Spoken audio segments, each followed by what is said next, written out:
Daily English Stories. English made simple. Hello, everyone. Welcome back to another episode of Daily English Stories for Beginners. I am Lisa, your guide to cozy learning.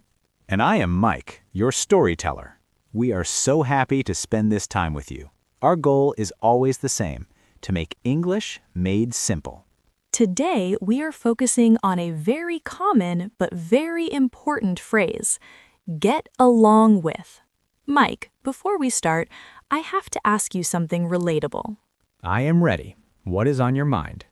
I want you to imagine a situation. You are at your job, you are comfortable. Then a new person joins your team. You look at them and you just feel, oh no. You think, we are so different. I don't think we will ever be friends. Have you ever felt that, Mike? Oh, many times. It is that feeling in your chest when you worry about the future. If you are listening and you feel this way, please know you are not alone. It's okay to be nervous. You are not broken. Meeting new people is hard. It is, and that is why we need today's phrase. Mike, can you explain get along with for us one more time? Of course. To get along with someone means you have a friendly, peaceful relationship. You don't fight, and you enjoy being around them. So if I say I get along with my boss, it means my boss and I are friendly and we work well together. Exactly.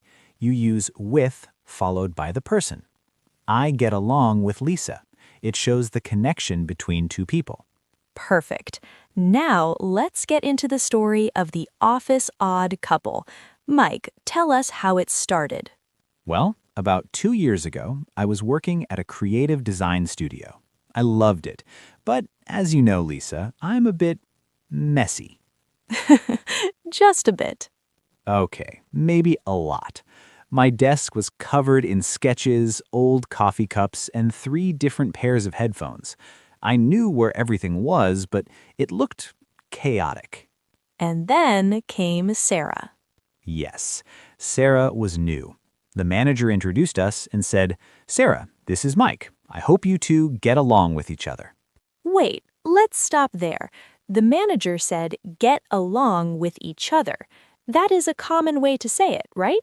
Yes, when you have 2 people, you can say get along with each other to show that the friendly feeling goes both ways. But did you? Did you get along with her at first? Not at all. Sarah was a total perfectionist.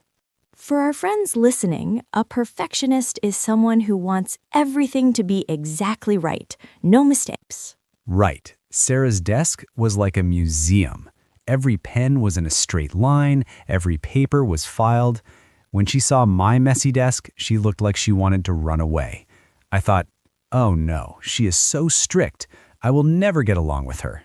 See, you used it there in a negative way. I will never get along with her. It means you didn't think a friendly relationship was possible. Exactly. For the first week, I tried to be nice. I said, "Hey, Sarah, I hope we can get along with each other even though I'm a bit messy." But she just looked at my coffee cup and said, "Please keep your mess on your side." That sounds so cold. It must have been very hard to work next to her. It was. I felt like we were incompatible. Incompatible. That means 2 things that just don't fit together, right? Like a square key for a round lock. Precisely. I thought our personalities were incompatible. I am loud, she is quiet. I am messy, she is neat. I told my other friends, I really don't get along with the new girl. That is a great example of the negative form. I don't get along with her. It describes the tension. Yes, and the tension was high. Sarah even put a piece of blue tape down the middle of our shared desk. She said, "Mike, if you stay on your side, we might get along with each other better." A blue tape line. That is serious. She was trying to create a boundary so you could get along with each other without fighting. It felt like a wall. For 2 weeks, we barely spoke. It was very awkward. We were colleagues, but we were like strangers. I was sad because I usually get along with everyone. That is the hard part of a new job. You want to be liked, but sometimes it takes time to find a way to get along with someone who is your opposite. That is true. But everything changed during the big deadline. We had a massive project for a very important client. We had to finish it by Friday evening. Deadlines are so stressful. Did the stress make it harder to get along with her? Actually, it was the opposite. On Thursday night, we were the only ones left in the building. It was 9 p.m. We were both tired. Suddenly, the main printer broke. Oh no! Sarah started to panic. She said, "We are going to fail. I can't get along with this machine." Can you say get along with a machine? People sometimes say it as a joke when a machine isn't working well, but she was really upset. She started to cry a little bit. What did you do? Did you stay on your side of the blue tape? No, I stepped over the tape. I said, "Sarah, don't worry. I'm a messy person, so I'm used to fixing things that are broken. I'm good at finding solutions. I used a paperclip and a bit of tape to fix the printer." You fixed it? How did she react? She looked at the printer. Then she looked at me, and she finally smiled. She said, "Thank you, Mike. I guess I can get along with a hero." A hero? That is a big change from the messy guy. It was. We spent the rest of the night working together. I realized that her perfectionist side helped us find every small mistake, and my creative side helped us find new ideas. We realized that to get along with someone, you don't have to be the same as them. That is such a powerful lesson. To get along with someone, you just need to appreciate what they bring to the table. Exactly. We finished the project and it was perfect. We even had time to order pizza at 2 a.m.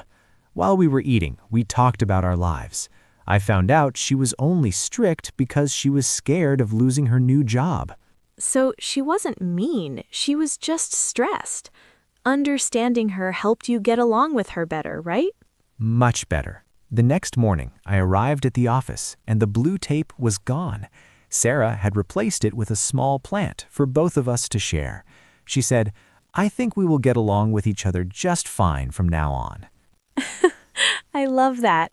So from blue tape to a shared plant. Now, 2 years later, we're inseparable. We're best friends. People at the office always ask, "How do you two get along with each other so well when you are so different?" And what do you tell them? I tell them that we get along with each other because we respect our differences.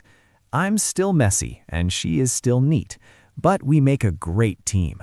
That is a wonderful story, Mike. It really shows the journey of that phrase, from struggling to get along, to finding a way to get along, to finally getting along perfectly. It is a journey we all go through. Now, for our listeners, let's slow down. It is time for our Calm Word Tour. I will list 10 key words and phrases from our story. Mike, let's explain them simply. Let's do it. Word number 1, get along with. To have a friendly relationship. Example, I hope you get along with your new classmates. Word number 2, colleague. A person you work with. Example, I like my colleagues because they are very supportive. Word number 3, perfectionist. Someone who wants everything to be perfect. Example, my sister is a perfectionist. She checks her homework 5 times. Word number 4, messy. Not clean or tidy. Example, my desk is messy, but I know where my keys are. Word number 5, incompatible. When two things or people do not fit together. Example, our plans were incompatible, so we had to choose a new date. Word number 6, boundary. A limit or a line that shows where something ends. Example, the blue tape was a boundary between the two desks. Word number 7, deadline. The time when something must be finished. Example, the deadline for the project is Friday at noon. Word number 8, bond. To create a strong friendship or connection. Example, Working late helped Mike and Sarah bond. Word number 9. Common ground. Interests or opinions that people share. Example, they found common ground in their love for spicy pizza. Word number 10. Inseparable. Very close friends who are always together. Example, since that night, the two colleagues have been inseparable. Thank you, Mike. That was a great tour. I hope these words stay in your heart, dear listeners. Remember, every new person is a chance to practice this phrase. Try your best to get along with everyone you meet. Even the ones who use blue tape on their desks. Especially those ones. They might become your best friends. Well said. We want to hear from you. Do you have a colleague or friend that was hard to get along with at first? Tell us your story in the comments. We read every single one. We really do. Thank you for listening to us today. You are doing a wonderful job with your English. You are amazing. English made simple. Learn English one story at a time. See you in the next episode. Bye-bye. Goodbye, everyone.